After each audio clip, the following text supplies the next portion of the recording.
வணக்கம், நான் உங்கள் பவுல். இன்றைக்கி நீர்மூழ்கி மோட்டர் ரிப்பேர் ஆகிட்டு ஒரு சைட்டில் அது ரிப்பேர் பண்ணிட்டு மாட்ட வந்திருக்கோம். வீடியோ பிடிச்சிருந்தால் மறக்காமல் உங்கள் பவுல் யூடியூப் சேனலை சப்ஸ்கிரைப் பண்ணுங்கள், லைக் பண்ணுங்கள், கமெண்ட் பண்ணுங்கள். உங்களுக்கு யூஸ்ஃபுல்லான வீடியோக்கள் நிறைய வரும். இது ஏற்கனவே நீர்மூழ்கி மோட்டர் சைட்டில் ஒர்க்கு நடக்குது. இந்த பில்டிங்கில் நீர்மூழ்கி மோட்டர் காயில் போயிட்டு இப்போ பைப்பை எல்லாம் கட்டி வச்சுருந்தோம். அந்த கட்டின வீடியோ தனியாக போட்டு லிங்க் கொடுக்குறேன் பாருங்கள். இப்போ ஒரு 6 லென்த்து பைப் இருக்குது, 60 அடி இறக்கிருக்கும் கீழே. இந்த த்ரெட்டெல்லாம் கட்டி இந்த வாசர் நல்லா இருக்குது. வாசர் தனியாகவும் செட்டாக கிடைக்கும், இல்லை டஃப்லான் லைட்டாக சுற்றி கூட அடிச்சுக்கலாம். நம்ம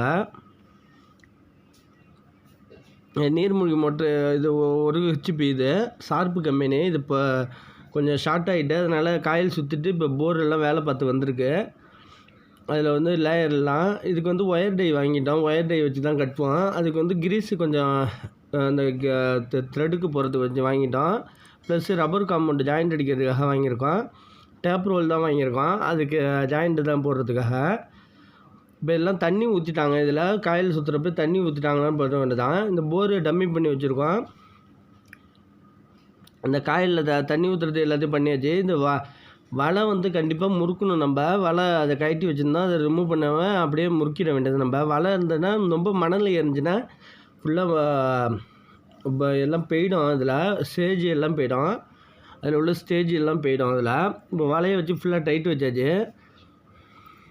இப்போ இதை ஒயர் பிரிச்சுட்டு அதில் ஜாயிண்ட் அடிச்சிக்க வேண்டியதான். இப்போ இந்த 3/4 கேபிள் ஒயர் இந்த ஸ்கின்னாக வர அளவுக்கு நம்ம நம்பி ஃபுல்லாக எடுத்துகிட்டு, நம்ம எந்த அளவுக்கு டேமேஜாக இருக்கிற ஒயரை வெட்டி எடுத்துகிட்டு ப்ளஸ் மற்ற ஒயர் மட்டும் போடுறோம். ஏன்னா தண்ணி உள்ளார போயிட்டுனா ஒயர் ஷார்ட் ஆகிடும், கண்டிப்பாக ஷார்ட் ஆகிடும். அதனால் நல்லா ஜாயிண்ட் பக்காவாக அடிக்கணும். RYB இருக்கும் இதில், அதுக்கு ஈவனுக்கு ஏற்ற மாரி வெட்டிக்க வேண்டியது. நம்ம கிராஸ் டு கிராஸு போட்டுக்க வேண்டியது. ஜாயிண்ட் பக்கத்தில் வராமல் ஆப்போசிட் வர மாரி ஜாயிண்ட் போட்டுக்க வேண்டியது. நம்ம இது கரெக்டாக ஒயர் 1.5 போட்டுக்காங்க உள்ளார.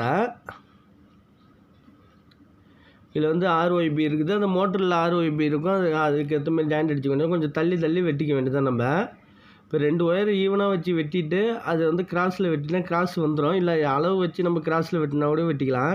இப்போ அந்த அளவுக்கு ஏற்ற மாரி 2 ஷேப்பையும் எல்லாம் சேர்த்து வெட்டிக்கிறோம் பாருங்கள், தனித்தனி ஒயரை. இந்த ஒயரை வச்சுட்டு ஒரே ஒரு ஒயரை மடக்கிட்டு அந்த அளவுக்கு வச்சு வெட்டினா கரெக்டான கிராஸ்க்கு ஒயர் வந்துடும். இப்போ இந்த அளவு வச்சுட்டு 2 ஒயர் வெட்டிட்டேன்னு கரெக்டாக அளவுக்கு கரெக்டான கிராஸ் வந்துடும். இப்போ இந்த கிராஸில் பாருங்கள், அந்த ஒயரு கிராஸில் ஏன்னா நம்ம தனியாக நார்மலாக வெட்டலாம், சும்மா இது நார்மலாக கிராஸில் வரதுக்காக. இந்த ஒயரை நாட்டு எடுத்துக்கணும். நம்ம இறக்குறப்ப பின்னி இருக்கும், அது பட்டையில் வச்சு நாட்டு எடுத்துக்கிட்டோன்னா கரெக்டாக இருக்கும். இப்போ ஜாயிண்ட் ஒரு ஒயரை ஜாயிண்ட் அடிச்சுட்டு நல்லா ரப்பர் காம்பவுண்டு நல்லா ஃபுல்லாக சுற்றிக்க வேண்டியதான்.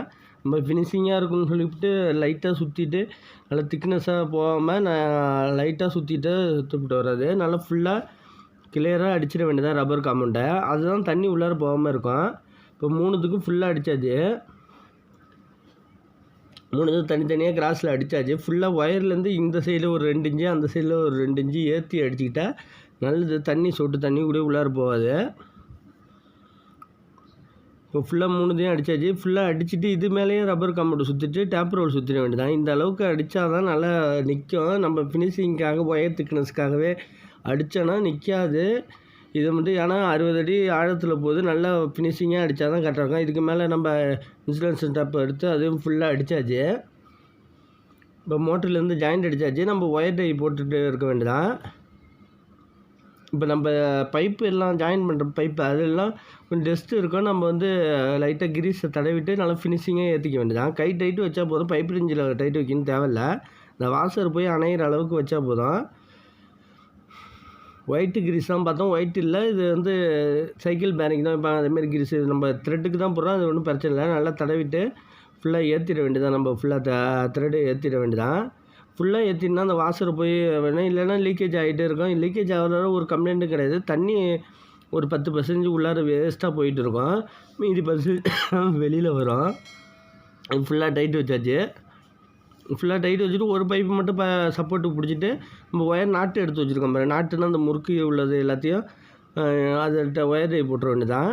இப்போ எல்லா நெப்புலேயும் நம்ம த்ரெட் அடித்து கிரீஸை போட்டுக்க வேண்டியதான்.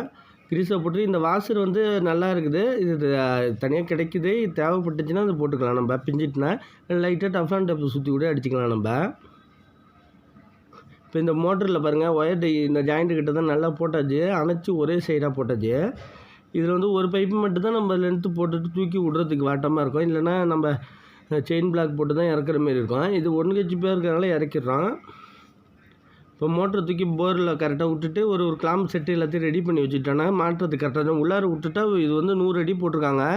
போரு 60 அடியில் தொங்கல் விட்றப்ப ஆழமாக போயிடும். அப்புறம் செயின் பிளாக் வச்சு தான் எடுக்கிற மாரி இருக்கும். எல்லாத்தையும் நம்ம ரெடி பண்ணிவிட்டு நம்ம வந்து மோட்டரை இறக்கிறது ரொம்ப நல்லது. கொஞ்சம் கேர்ஃபுல்லாக டைம் ஆகிறதுனாலும் நல்லா கேர்ஃபுல்லாக இறக்கணும். இப்போ இது கிரீஸ் போட்டாச்சு. அடுத்த ஃபஸ்ட்டு பைப்புக்கு கிளாம்ப் செட்டு போட்டுட்டு அதுலேருந்து ஒயர் டை அது வரைக்கும் போட்டுட்டு அடுத்த பைப்பை இறக்கிட்டே இருக்க வேண்டியதான். இதுமாதிரி ஒரு இதுக்கும் கிளாம்ப் செட்டு போட்டுட்டு கிரீஸை தடவிட்டு நல்லா கையாலே ஃபுல் டைட்டு ஏற்றிட வேண்டியதான். நம்ம எல்லாம் அந்த வாஷர் படிக்கிற அளவுக்கு ஏற்றிட வேண்டியதான். நம்ம அவ்வளோதான், ஃபுல்லாக டைட் ஆகிட்டு இந்த அளவுக்கு தான். பைப்பு இன்ச்சு போடணும் தெரியல, பைப்பு டேமேஜ் ஆகும், ஸ்கின் ஆகும். இது கரெக்டாக இருக்கும். கிளாம்ப் செட்டுக்கு மறக்காமல் போடணும். ஏன்னா அவ்வளோ லோடு தாங்கி பிடிச்சிருக்க முடியாது. பைப்பு போனிச்சுன்னா கரெக்டாக 100 அடி போரு கீழே போய் கிடக்கும். இந்தமாதிரி ஒயர் டை கொஞ்சம் நெருக்க ஒரு 10 அடி பைப்பு லென்த்து வரும். ஒரு 4 ஒயர் டை போட்டுக்கிட்டோன்னா கரெக்டாக இருக்கும். இல்லைன்னா டேப் ரோல் போடுவாங்க. டேப் ரோல் பிரிக்கிறப்ப கஷ்டமாக இருக்கும். இது ஒயர் டை போட்டால் கொஞ்சம் மடித்து போகாமல் கரெக்டாக கிடக்கும்.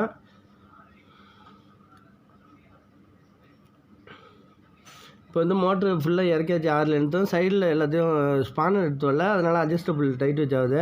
சைடில் கிளாம்ப் செட்டு எல்லாத்தையும் இது பண்ணியாச்சு. இந்த ஓஸில் முன்னாடி சொருவுன்னு அது டேமேஜ் ஆச்சு. அதெல்லாம் கட் பண்ணி எடுத்துகிட்டு நம்ம ஓஸு சொருவுற மாரி வச்சுக்க வேண்டியதான். இப்போ மோட்ரு நான்லிட்டர் வால்வெலாம் போட்டு முன்னாடி போட்டு செட் பண்ணுற வீடியோ தான் தனியாக போடுறேன். புதுசாக அசம்பிள் பண்ண வீடியோ தான். ஒரு 1 இயரில் மோட்ரு இந்த பில்டிங் இருப்பதுனால கொஞ்சம் தண்ணி அதிகமாக யூசேஜ் அதிகமானதுனால இதுமாரி ஆகிட்டு ஒயர் எம்டி தான் போட்டாச்சு. இந்த பிளேட்டு டேமேஜ் ஆகிட்டு அந்த பிளேட்டையும் மாற்றணும். பில்டிங் வேலை செய்கிறப்ப அதெல்லாம் மாற்றிடுவோம். இந்த கொட்டா டிசி கொட்டாவில் டெம்பரரி கனெக்ஷன் வாங்கின கொட்டாவெலாம் இருக்குது ஒயர் கனெக்ஷனு. இந்த பேசி நியூட்ரல் வந்திருக்கு. நம்ம இதில்கிட்ட தான் கட்டி வச்சுருந்தோம்.